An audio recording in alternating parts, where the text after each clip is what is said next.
Hello students, कल वाली class में हमने अलग अलग टाइप की एंथैल्पी और बच्चों बॉन्ड एंथैल्पी, बॉन्ड एनर्जी ऐसी बातें पढ़ी थी। एक छोटी सी चीज़ बच्चों इसमें एनर्जी से रिलेटेड रहती है, आज वहीं से पढ़ने की शुरुआत करेंगे। वो चीज़ क्या है? Calorific value.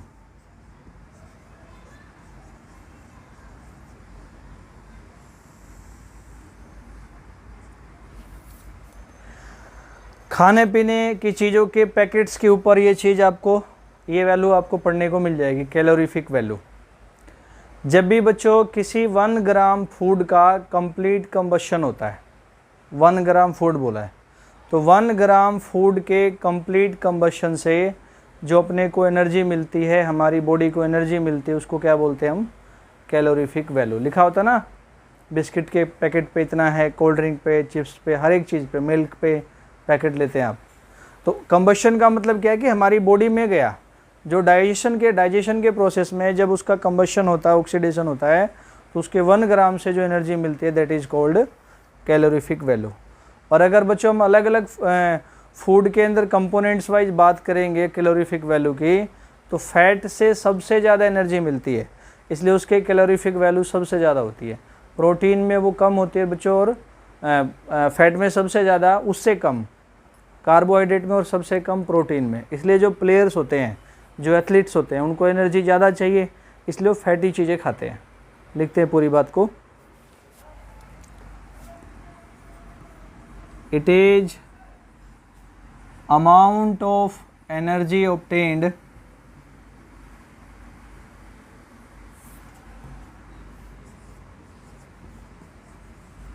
कैसे? By combustion of 1 gram of food, 1 gram food के कंबशन से। और बच्चों मैंने कैलोरीफिक वैल्यू का क्या ऑर्डर बताया था आपको? कैलोरीफिक वैल्यू सबसे ज़्यादा किसके लिए है? फैट के लिए। उससे कम किसके लिए बच्चों?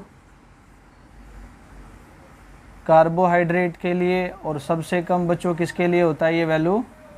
प्रोटीन के लिए। ठीक, तो ये कंप्लीट। अब बच्चों थोड़ा आगे बढ़ेंगे अब एंथैल्पी से, और अभी हम बात करेंगे limitation of first law of thermodynamics. अभी तक आपने एक ही लॉ पढ़ा, फर्स्ट लॉ, उसके बाद सारी चीज़ें पढ़नी स्टार्ट करी। तो बच्चों फर्स्ट लॉ में क्या लिमिटेशन है देखते हैं। लिमिटेशन ऑफ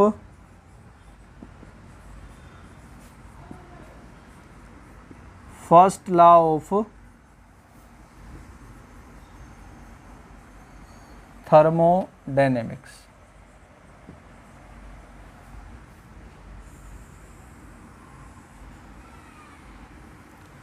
तो फर्स्ट लॉ तो सबको याद ही होगा। टोटली ये law of conservation of energy बताता है कि एनर्जी को ना तो क्रिएट कर सकते हैं ना डिस्ट्रॉय, उसको बच्चों एक फॉर्म से दूसरे में बदल सकते हैं। लिमिटेशन क्या है इसने बता दिया एनर्जी कंजर्वेशन का, पर बच्चों ये किसी भी प्रोसेस की फिजिबिलिटी को एक्सप्लेन नहीं कर पाया।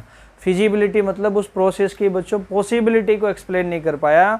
वो प्रोसेस कैसे पॉसिबल है, उसके पीछे क्या लॉजिक है, क्या रीजन है, वो ये एक्सप्लेन नहीं कर पाया। समझाने के लिए मैं कुछ आपको एग्जांपल्स बताता हूँ। जैसे हीट है बच्चों, हाई से लो टेम्परेचर की तरफ जाता है, सब जानते हैं। तो फर्स्ट लॉ ने उसका रीजन नहीं बताया कि हीट हाई से लो टेम्परेचर की तरफ ही क्यों जाता है, या लो से हाई टेम्परेचर की तरफ हीट क्यों नहीं आती है, रीजन। ऐसे बच्चों वाटर जो होता है हिल से, झरने से नीचे गिरता है पानी, ऊंचाई से नीचे आता है, क्यों गिरता है, इसके पीछे क्या रीजन है। या झरने में पानी ऊपर नहीं जा पाता, इसका क्या लॉजिक है। तो किसी भी प्रोसेस की होने की फिजिबिलिटी को, रीजन को, पॉसिबिलिटी को फर्स्ट लॉ एक्सप्लेन नहीं कर पाया थे, इसकी लिमिटेशन। वो इसने बता तो दिया था प्रोसेस, लेकिन उसका रीजन नहीं बताया। तो लिखते हैं बच्चों इसको, it does not explain the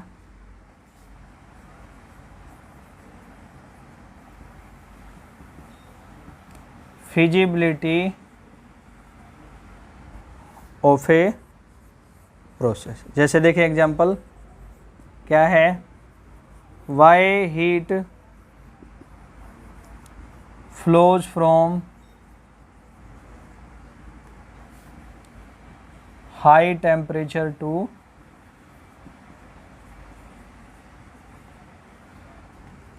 heat high से लो टेम्परेचर की तरफ क्यों फ्लो करता है? वाई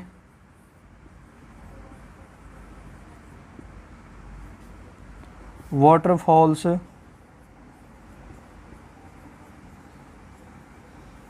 डाउनवर्ड द हिल, झरने से पानी नीचे क्यों गिरता है?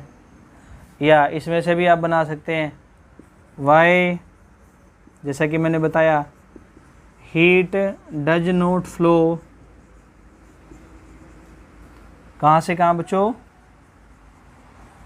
फ्रॉम लो टू, लो से हाई टेम्परेचर की तरफ। ठीक, तो अब इन लिमिटेशंस को ठीक करने के लिए बच्चों इसमें कुछ चीज़ें अपने को और पढ़नी पड़ेंगी, और उसमें पहली चीज़ हम पढ़ेंगे बच्चों स्पॉन्टेनियस प्रोसेस। मैंने नाम बताया बच्चों स्पॉन्टेनियस प्रोसेस।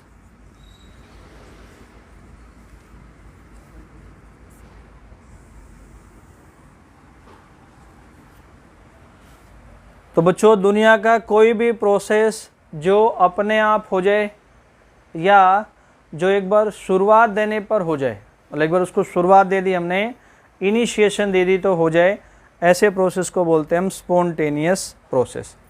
यानी कुल मिला के अगर मैं एक लाइन में आपको समझाऊं, दुनिया का कोई भी प्रोसेस जो हो सकता है, हो जाए, ऐसे प्रोसेस को बोल देंगे हम स्पॉन्टेनियस प्रोसेस। जैसे एग्जांपल,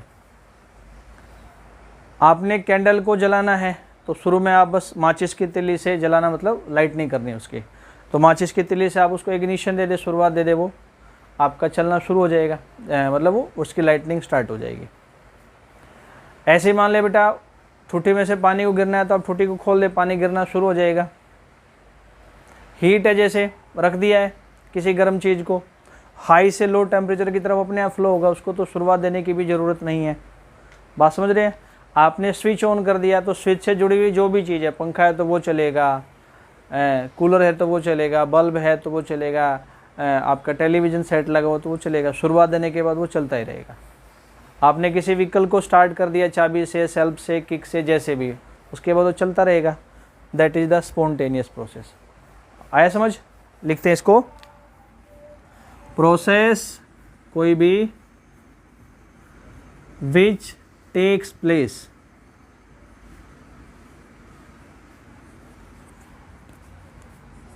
आइदर बाय इटसेल्फ, या तो अपने आप, या फिर और बाय प्रोवाइडिंग, क्या करने पर? इनिशिएशन, इनिशिएशन प्रोवाइड करने पर। क्या बोलते हैं बच्चों उसको? Is called spontaneous process. उसको क्या बोला जाता है? Spontaneous process. एग्जाम्पल जैसे बच्चों लाइटनिंग ऑफ कैंडल, इसको इनिशिएशन देनी पड़ेगी।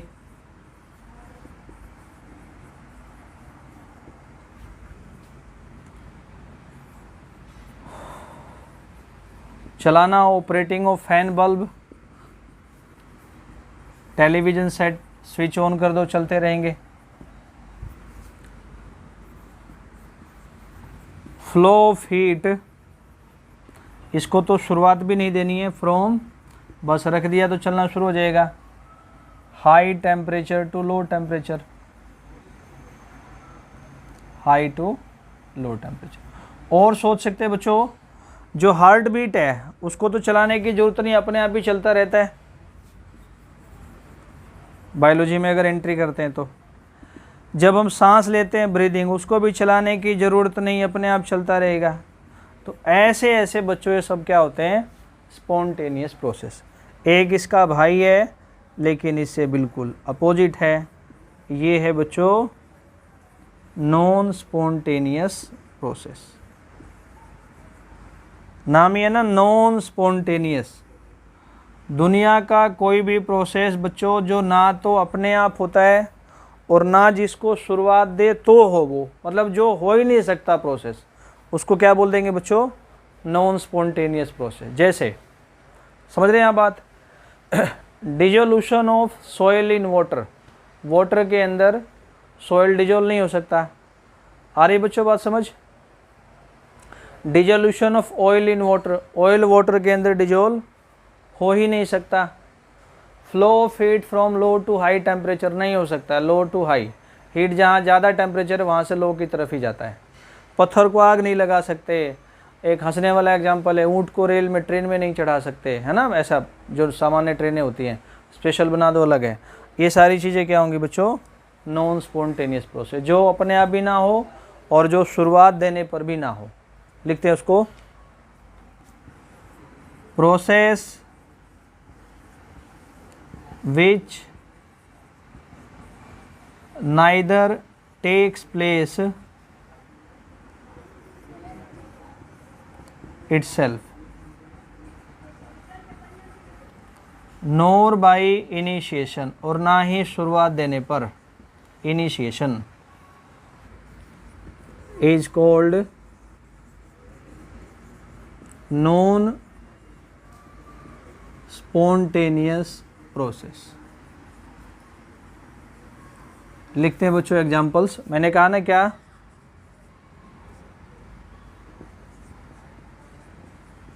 Dissolution of soil into water, soil को वाटर में डिजोल्व करना। Dissolution of oil into water, और बताया मैंने फ्लो ऑफ हीट। ऐसा नहीं कि हाथ से धक्का दे देंगे लो टेम्परेचर से हाई की तरफ चल पड़ेगा, ऐसा नहीं होता है। Flow of heat from low temperature to बच्चों हाई टेम्परेचर। और क्या है, और लिख लेते हैं एग्जांपल, डिफ्यूजन ऑफ गैस, पढ़ा था ना स्टेट्स ऑफ मैटर में, diffusion from low to high concentration. हमेशा गैस का डिफ्यूजन हाई से लो कंसंट्रेशन में होता है, यानी जहाँ पे गैस ज़्यादा है ज़्यादा से कम की तरफ चलता है, कम से ज़्यादा की तरफ कभी भी नहीं होता है। तो अगली बात बच्चों, अब आपने पढ़ लिया spontaneous process, non spontaneous process. तो कोई भी प्रोसेस कब स्पॉन्टेनियस हो सकता है, उसके लिए क्या क्या कंडीशंस हैं, क्या क्या क्राइटेरिया हैं, क्या क्या बातें हैं जिनकी वजह से कोई भी प्रोसेस स्पॉन्टेनियस हो सकता है या नॉन स्पॉन्टेनियस हो सकता है। तो एक बार देखते हैं इसको। Criteria for spontaneity of a process, किसी भी प्रोसेस की स्पॉन्टेनिटी के अलग अलग क्राइटेरिया। तो बच्चों किसी भी प्रोसेस की स्पॉन्टेनिटी को बताने के दो क्राइटेरिया हैं। क्या क्राइटेरिया है? ये क्या कहता है? ये कहता है कि कोई भी प्रोसेस इसलिए स्पॉन्टेनियस होता है ताकि उसकी एनर्जी मिनिमम हो जाए, कम से कम हो जाए। या बच्चों कोई भी प्रोसेस इसलिए स्पॉन्टेनियस होता है ताकि उसकी रैंडमनेस मैक्सिमम हो जाए। बताऊंगा अभी दोनों चीज़ों को डिटेल में, पहले इतनी बात लिखते हैं। ए प्रोसेस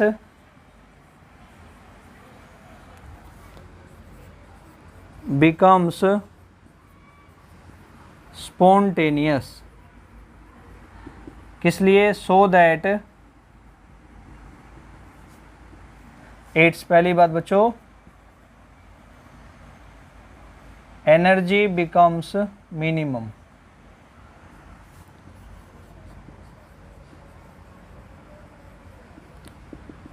और बच्चों दूसरी बात, एंट्रोपी बाद में समझेंगे, फिलहाल हम नाम लिख के काम चलाते हैं। Randomness becomes maximum. तो पहले से शुरुआत करते हैं एनर्जी वाले से।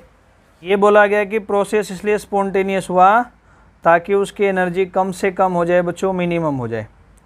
तो मैं कुछ एग्जांपल्स बताता हूँ जहाँ पे एनर्जी कम होती है, डिक्रीज होती है, मिनिमम होती है, तब जाके प्रोसेस स्पॉन्टेनियस होता है। जैसे बच्चों एक हाइट पे पानी स्टोर है तो उसमें कौन सी एनर्जी है, पोटेंशियल। वो नीचे क्यों गिरता है पानी, क्योंकि उसकी पोटेंशियल एनर्जी बच्चों काइनेटिक में चेंज होती है, और पोटेंशियल एनर्जी की वैल्यू वहाँ मिनिमम शुरू हो जाएगी होनी, डिक्रीज होनी शुरू हो जाएगी। इसलिए हीट हाई से लो टेम्परेचर की तरफ क्यों गया, क्योंकि लो टेम्परेचर की तरफ जाने पर उसकी हीट एनर्जी क्या हो गई, पहले से कम हो गई, डिक्रीज हो गई। आया लॉजिक समझ। तो 2 एग्जांपल लिखते हैं इसके लिए। वाटर फॉल्स डाउन द हिल, नीचे आया, क्यों, क्योंकि बिकॉज उसकी पोटेंशियल एनर्जी मिनिमम होने लगी ना, एनर्जी डिक्रीज हो जाएगी, और वो किस में कन्वर्ट हो गई, काइनेटिक में, and converted into kinetic energy. मैंने सिंपल से एग्जांपल लिया, कोई टेक्निकल और एग्जांपल बोला ही नहीं मैंने। ऐसे ही बच्चों दूसरा एग्जांपल क्या बोल सकते हैं, हीट फ्लो करता है कहाँ से कहाँ, from high to low temperature, किस वजह से, ड्यू टू, क्योंकि यहाँ पे डिक्रीज होगा लो टेम्परेचर की तरफ, decrease in heat energy, heat energy कम होनी शुरू हो जाती है इस वजह से। ये इसका लॉजिक है। अब बच्चों आप यहाँ पे ये कह सकते हैं मेरे को कि सर बहुत सारे दुनिया में ऐसे प्रोसेस स्पॉन्टेनियस हैं जिनमें एनर्जी डिक्रीज नहीं होती है। आपने तो 2 लिख के समझा दिए, हम समझ भी गए। या आप कहेंगे सर आप एग्जाम्पल और भी लिख सकते हैं। जैसे और एग्जाम्पल क्या लिख सकता हूँ बच्चों, कोई चीज़, मान लो वेपर्स को मैंने कंडेंस करना स्टार्ट किया, तो वेपर्स गैस की स्टेट में है, कंडेंस कब होंगे, जब उनका टेम्परेचर कम हो जाएगा। टेम्परेचर कम हो जाएगा मतलब वेपर्स की एनर्जी डिक्रीज होगी, तभी तो कंडेंस होकर लिक्विड में आएंगे। ऐसे एक और एग्जांपल आप बोलेंगे सर आप ऐसे एग्जांपल और बता सकते हैं, लेकिन आपके माइंड में एक आइडिया आ सकता है बच्चों, आप क्या कहेंगे कि सर ऐसे बहुत सारे प्रोसेस भी है दुनिया में जिनके अंदर एनर्जी मिनिमम नहीं होती, एनर्जी डिक्रीज नहीं होती, एनर्जी कम नहीं होती, उनमें एनर्जी इंक्रीज होती है। क्या बोल रहा हूँ मैं, उनमें एनर्जी इंक्रीज होती है, फिर भी वो स्पॉन्टेनियस होते हैं। आप इसका एक्सेप्शन ढूंढ सकते हैं, इसकी लिमिटेशन ढूंढ सकते हैं कि ऐसा कहना है मिनिमम एनर्जी की बात हर एक में ठीक नहीं है।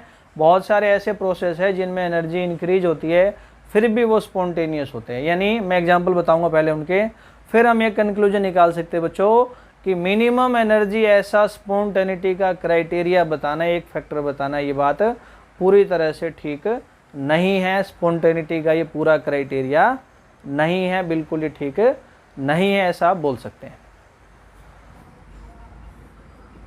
क्या लिखेंगे, लिमिटेशन ऑफ कॉन्सेप्ट ऑफ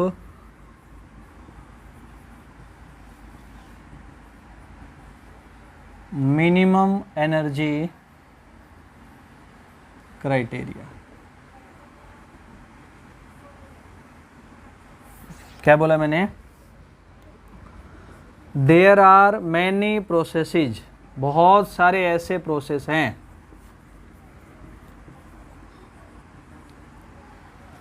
जिनके अंदर, इन विच एनर्जी क्या होती है बच्चों, इंक्रीज होती है, फिर भी क्या होते हैं वो spontaneous, yet they are spontaneous. Examples, example से पहले वो चीज़ बता दूंगा, इसलिए हम क्या बोल सकते हैं बच्चों, सो हम एक कंक्लूजन कर सकते हैं, we can concluded that minimum energy जो है इज नॉट ए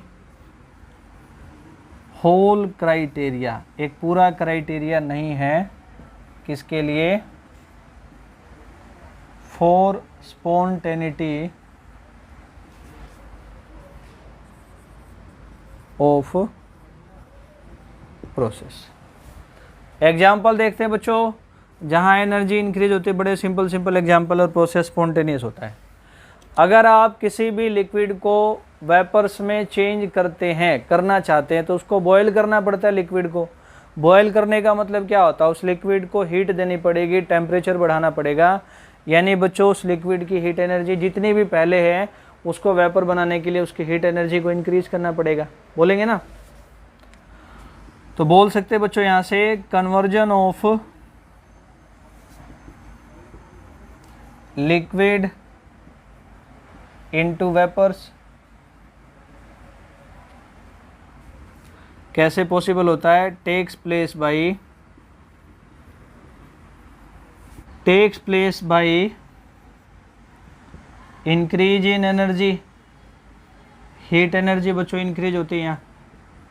ऐसे और सोचते हैं, एक सिंपल सा एग्जांपल, किसी भी सॉलिड को मेल्ट करके बच्चों अगर लिक्विड की स्टेट में लेकर के आना है, सॉलिड को मेल्ट करके लिक्विड की स्टेट में लेके आना है, तो सॉलिड का टेम्परेचर बढ़ाना पड़ता है। टेम्परेचर बढ़ेगा तो उसकी हीट एनर्जी इंक्रीज होगी, तो वहाँ भी बच्चों एनर्जी का इंक्रीज है। तो melting of solid into liquid, liquid के अंदर टेक्स प्लेस बाई, क्या बोल देंगे बच्चों, इंक्रीज इन एनर्जी। लेकिन ये सारे प्रोसेस तो होते हैं दुनिया में, ऐसा तो नहीं है कि नहीं होता। इसलिए क्या मैंने अकेला क्राइटेरिया नहीं है, इसलिए बच्चों दूसरा क्राइटेरिया बताया गया है, उसकी बात करते हैं। किसकी बात है? टेंडेंसी टू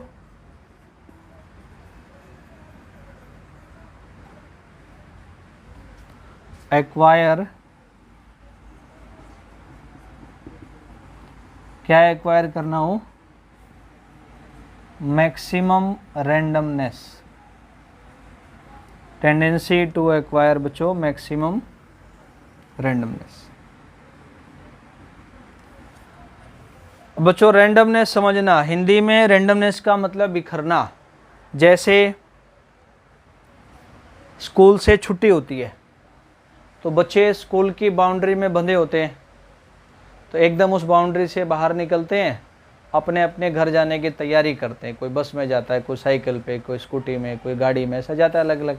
तो स्कूल के बाउंड्री में से बाहर निकल के बिखर गए ना, तो बोलते बेटा वहाँ पर रैंडमनेस इंक्रीज हो गई। लिक्विड के वेपर बनाओगे, वेपर में गैस में मॉलिक्यूल दूर दूर होंगे, वहाँ बोलते हैं रैंडमनेस ज़्यादा हो गई, रैंडमनेस इंक्रीज हो गई।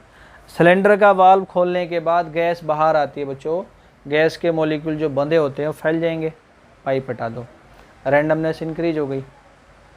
उल्टा भी सोच सकते हैं इससे, वेपर्स हैं, कंडेंस किया, लिक्विड में आए, इकट्ठे हो गए, रैंडमनेस डिक्रीज हो गई।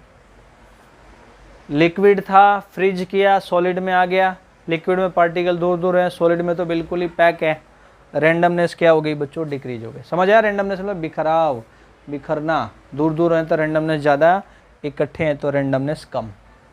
तो बच्चों ये कहते हैं, इस कॉन्सेप्ट वाले कहते हैं कि कोई भी प्रोसेस इसलिए स्पॉन्टेनियस होता है ताकि उसकी रैंडमनेस इंक्रीज हो सके, ज़्यादा से ज़्यादा हो सके, रैंडमनेस मैक्सिमम हो सके, इनका ये कहना है। A process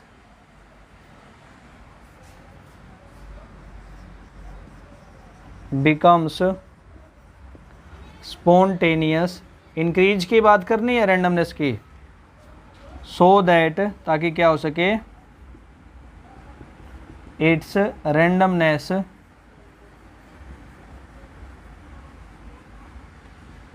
increases.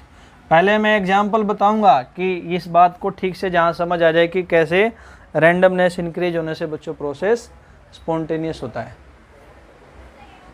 तो दो तीन बच्चों सिंपल एग्जाम्पल है जिनका मैंने नाम लिया, वही बताऊंगा मैं। जैसे ड्यूरिंग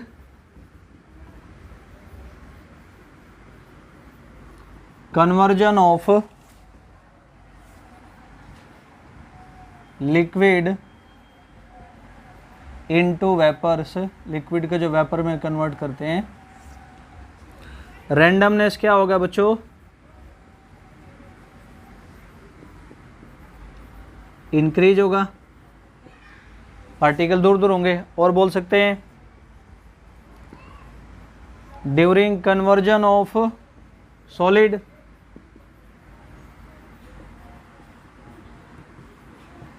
किसके अंदर बच्चों? लिक्विड के अंदर।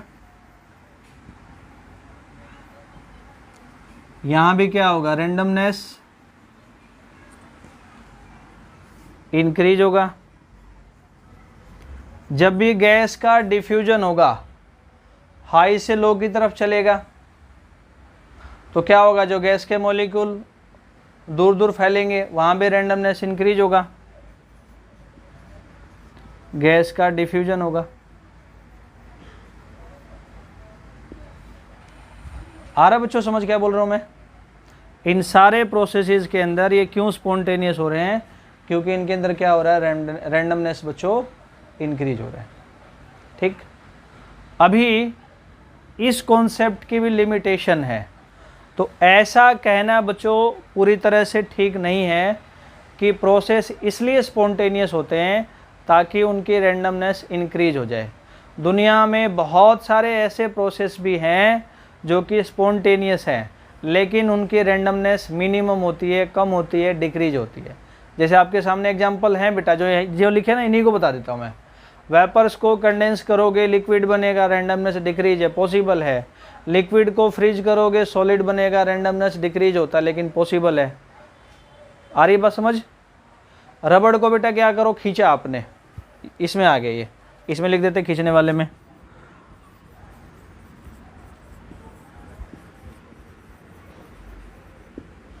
पुल किया, वापिस पुश करोगे, उसके पार्टिकल इकट्ठे हो जाएंगे, होंगे ना इकट्ठे, लेकिन वो पुश होता है ना रबड़, तो वहाँ क्या होती है? रैंडमनेस डिक्रीज होती है। तो ऐसे बेटा दुनिया में बहुत सारे प्रोसेस हैं जिनकी रैंडमनेस डिक्रीज होगी, लेकिन फिर भी वो पॉसिबल है। तो ये भी पूरा क्राइटेरिया नहीं है किसी भी प्रोसेस की स्पॉन्टेनिटी को बताने के लिए। तो आप क्या बोलेंगे बेटा कि सर हम कौन सा क्राइटेरिया माने? तो आपने क्राइटेरिया मानना है ना कि कोई भी प्रोसेस क्यों स्पॉन्टेनियस होता है? इसलिए स्पॉन्टेनियस होता है या तो उसकी एनर्जी मिनिमम हो जाए, कम हो जाए, या फिर उसका रैंडमनेस मैक्सिमम हो जाए। मतलब दोनों में से एक बात जरूर होगी, या तो उसकी एनर्जी डिक्रीज हो जाएगी या रैंडमनेस इंक्रीज हो जाएगी, मैक्सिमम हो जाएगी। दोनों तो सोने पे सुहागा है। तो इस तरीके से बच्चों एनर्जी और रैंडमनेस दोनों मिलकर के किसी भी प्रोसेस की स्पॉन्टेनिटी को बताते हैं। इसलिए बोलते हैं एनर्जी को बच्चों और रैंडमनेस को इकट्ठा क्या बोलते हैं? Driving forces for the spontaneity of a process. Driving, जो ड्राइव करके ले जाए, स्पॉन्टेनियस बनाए किसी प्रोसेस को, दोनों को मिला करके बोलेंगे। इकलौता कोई भी फैक्टर स्पॉन्टेनिटी को नहीं बताता है, नहीं बता पाएगा। लिखते हैं इस बात को। तो ऐसे पहले लिमिटेशन डालेंगे।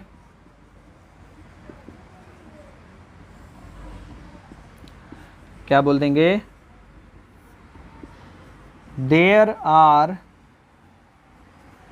मैनी प्रोसेसेज, बहुत सारे प्रोसेस हैं जिनके अंदर इन विच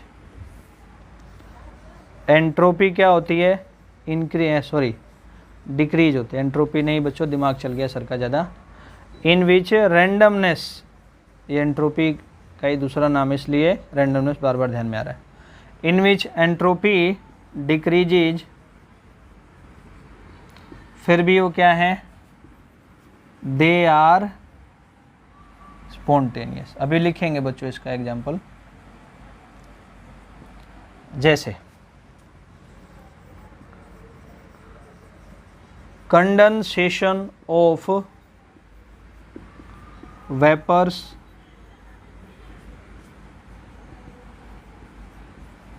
किसके अंदर? लिक्विड के अंदर। Freezing of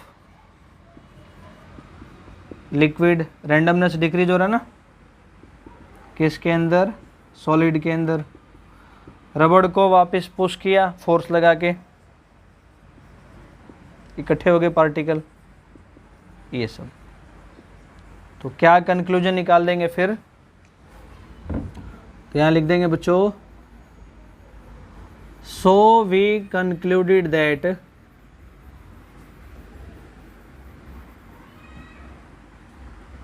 randomness is not a whole criteria, whole मतलब पूरी तरह से, नॉट ए होल क्राइटेरिया, किस लिए, टू गिव द, क्या बताने के लिए, स्पॉन्टेनिटी ऑफ ए प्रोसेस।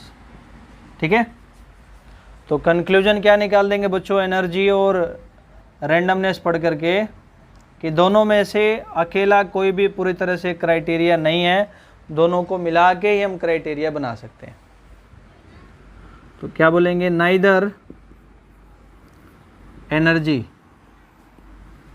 और ना बच्चों जो पढ़ रहे हैं अभी हम, नोर रैंडमनेस इज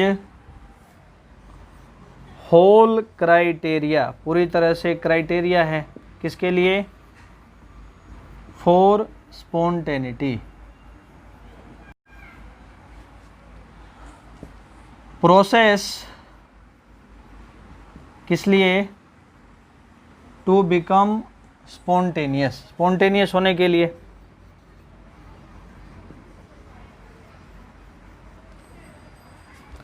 या तो आइदर उसकी एनर्जी कम हो, it's energy should be minimum, या तो एनर्जी कम हो जाए,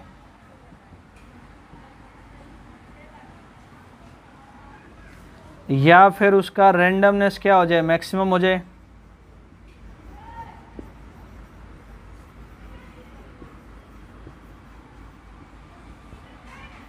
तब क्या हो जाएगा, देन ऐसा हो जाए तो प्रोसेस आपका बच्चों स्पॉन्टेनियस दोनों होता बहुत अच्छी बात है, नहीं तो एक एक ऐसे ऐसे बता सकते हैं।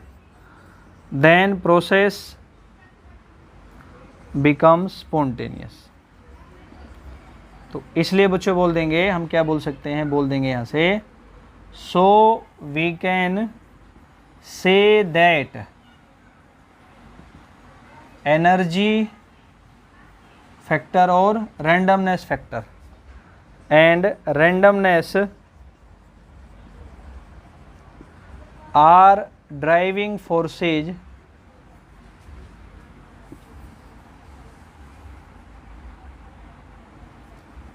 फॉर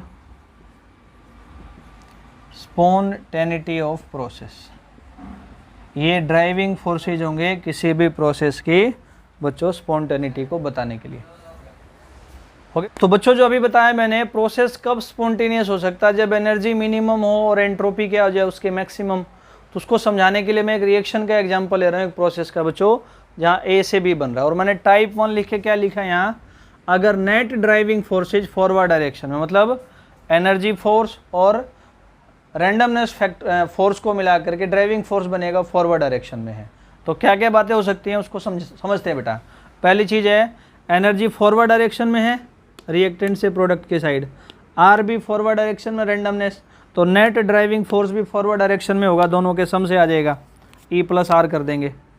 तो बच्चों क्या बोल सकते हैं, इसके हिसाब से ई फॉरवर्ड डायरेक्शन में है, ये फेवर कर रहा है प्रोसेस को, आर भी बेटा क्या कर रहा है, प्रोसेस को फेवर कर रहा है, और आपका नेट प्रोसेस बेटा क्या हो जाएगा, दोनों फेवर कर रहे हैं तो स्पॉन्टेनियस होगा। एनर्जी के साथ एरो छोटा लगा हुआ है, एनर्जी कम होगी यहाँ पे, इसलिए कैसा प्रोसेस होगा बच्चों, ये एंडोथर्मिक होगा। ठीक है, नेट ड्राइविंग फोर्स सम हो जाएगा। अब देखें यहाँ एनर्जी बेटा फॉरवर्ड डायरेक्शन में है, वैल्यू ज़्यादा है, आर बैकवर्ड डायरेक्शन में अपोजिट साइड है, फेवर नहीं करेगा, फेवर कर रहा है, फॉरवर्ड की बात है, ये फेवर नहीं कर रहा है, इसके फेवर करने की वजह से ड्राइविंग फोर्स बच्चों फॉरवर्ड डायरेक्शन में लग रही है, क्योंकि देखें एक फैक्टर फेवर करना है फॉरवर्ड डायरेक्शन में, तो क्या बोल देंगे बच्चों, डी कैसे आएगा, ज़्यादा में से कम वैल्यू को माइनस कर देंगे, समझ गया ना, एनर्जी ज़्यादा डी कम, एक मिनट सॉरी, एनर्जी ज़्यादा डी कम नहीं, एनर्जी ज़्यादा बेटा आर कम, ई माइनस आर, ये फेवर कर रहा है फॉरवर्ड की बात है तो फॉरवर्ड में है, ये फेवर नहीं कर रहा बैकवर्ड में है, तो क्या क्या फेवर कर रहा है बेटा, ई फेवर कर रहा है यहाँ पे, आर फेवर नहीं कर रहा है, ये अपोज कर रहा है, अपोजिट साइड में जाएगा, ये अपोज कर रहा है, विरोध कर रहा है। ठीक है, तो नेट प्रोसेस एक फेवर है ना एनर्जी वाली बात, इसलिए बेटा स्पॉन्टेनियस, एनर्जी ज़्यादा है ना, तो बच्चों कैसा हो जाएगा, जिसकी एनर्जी ज़्यादा हो हीट वहाँ से ज़्यादा निकलेगी, एक्जोथर्मिक। यहाँ देखें ई बैकवर्ड डायरेक्शन में है, नेट फोर्स फॉरवर्ड में है, रिएक्शन फॉरवर्ड में है, तो इसलिए फेवर नहीं कर रहा है, आर फेवर कर रहा है, आर फेवर कर रहा है। आर की वैल्यू इसलिए डी नेट ड्राइविंग फोर्स इस आर की वजह से फॉरवर्ड डायरेक्शन में होगी। आर ज़्यादा है तो आर में से बेटा ई को माइनस करना, तो क्या बोल देंगे यहाँ से, ई फेवर नहीं कर रहा है, ई अपोजिट डायरेक्शन में है, बैकवर्ड में है, अपोज कर रहा है। आर बच्चों फेवर कर रहा है, ठीक है। इसलिए प्रोसेस क्या होगा आपका, नेट स्पॉन्टेनियस होगा। ये काम हो गया पूरा। एनर्जी कम है इसलिए कैसा प्रोसेस है ये, एनर्जी कम इसलिए एंडोथर्मिक प्रोसेस है। अब बच्चों इसको बदल के एक और क्वेश्चन करेंगे, when net driving force is in backward direction. ऐसे बच्चों रिएक्शन मानी, लेकिन अब नेट ड्राइविंग जो फोर्सेज है बैकवर्ड डायरेक्शन में, तो कैसे पढ़ेंगे इसको। देखिए रिएक्शन हमेशा फॉरवर्ड में होता है ना, प्रोसेस रिएक्टेंट से प्रोडक्ट बनेगी, तो बैकवर्ड में लग रहा है। तो बच्चों ई क्या कर रहा है, प्रोसेस को रिएक्शन को अपोज करेगा। आर भी क्या कर रहा है, अपोज कर रहा है। तो प्रोसेस हो ही नहीं सकता, स्पॉन्टेनियस है। बस यहाँ एनर्जी की बात कर सकते हैं, एनर्जी कम है तो एंडोथर्मिक है। बात समझ गए ना, दोनों के दोनों ही बैकवर्ड डायरेक्शन में लग रहे हैं, दोनों में से कोई फेवर नहीं कर रहा है, नॉन स्पॉन्टेनियस होगा एक्जोथर्मिक। देखें ई फेवर कर रहा है, बिल्कुल फेवर कर रहा है जी, ई फॉरवर्ड डायरेक्शन में ई ने फेवर किया। आर क्या कर रहा है बच्चों, अपोज कर रहा है। लेकिन बच्चों अगर मैं हम समझेंगे यहाँ पे, तो नेट ड्राइविंग फोर्स डी कैसे आएगा, आर बहुत बड़ा होगा किससे, ई से। आप नेट निकालेंगे बेटा तो आर ई से बड़ा होगा। यहाँ तो चलें बराबर है ना दोनों, यहाँ पे बच्चों इस वाले में ई इक्वल टू आर है, तो दोनों ही अपोज कर रहे हैं। यहाँ क्या है, अपोज करने वाला बड़ा है, फेवर करने वाला कम है, दोनों अपोज करे इसलिए नहीं हुआ। मैं बार बार डिस्टर्ब कर रहा हूँ आपको। देखें यहाँ अपोज करने वाला बड़ा है, फेवर करने वाला कम है, इसलिए आपका प्रोसेस नॉन स्पॉन्टेनियस। एनर्जी कम है तो बेटा ये लिख सकते हैं, बस ये एंडोथर्मिक हो जाएगा, इतना ही है। तीसरे पे आते हैं, ई जो है बैकवर्ड में है बच्चों, तो ई कर रहा है इसको अपोज। आर फॉरवर्ड में है तो बच्चों क्या कर रहा है इसको, यहां भी बच्चों अपोज करने वाला बड़ा है ना, ई बैकवर्ड में बड़ा है ये, इसलिए क्या बना देगा इसको, नॉन स्पॉन्टेनियस। एनर्जी ज़्यादा है तो प्रोसेस क्या हो जाएगा बच्चों, एक्जोथर्मिक। तो तीनों में ही, यहाँ दोनों अपोज करने वाले हैं, अपोज करने वाला बड़ा है, यहाँ भी अपोज करने वाला बड़ा है, तो बच्चों बोल सकते हैं तीनों ही कंडीशंस में। देखो बेटा एक भी बात पूरी नहीं हुई ना एनर्जी ना रैंडमनेस, तो नॉन स्पॉन्टेनियस हो जाएगा। आया लॉजिक समझ। इसमें बेटा नेट ड्राइविंग फोर्स क्या हो जाए, जीरो हो जाए। देखे इधर ई फेवर कर रहा है, आर अपोज कर रहा है ना, समझ गए ना, एफ लिख देता बेटा, ई अपोज। लेकिन दोनों बराबर हैं इसलिए नेट ड्राइविंग फोर्स जीरो होगा। ठीक, जब ड्राइविंग फोर्स है नहीं तो प्रोसेस कहाँ से चलेगा। R favour F E oppose बराबर हैं तो नेट ड्राइविंग फोर्स जीरो, समझ गए ना। ई फेवर करेगा, ओ अपोज करेगा, बराबर है नेट ड्राइविंग फोर्स जीरो। ई अपोज करेगा, आर फेवर करेगा फॉरवर्ड डायरेक्शन में, नेट ड्राइविंग फोर्स जीरो। ठीक है बेटा, ऐसी तीन कंडीशंस है। आपने अपने दिमाग में क्या याद रखना है बच्चों, फॉरवर्ड डायरेक्शन में जो चीज़ होगी वो फेवर करेगी, चाहे वो ई फेवर करे चाहे आर।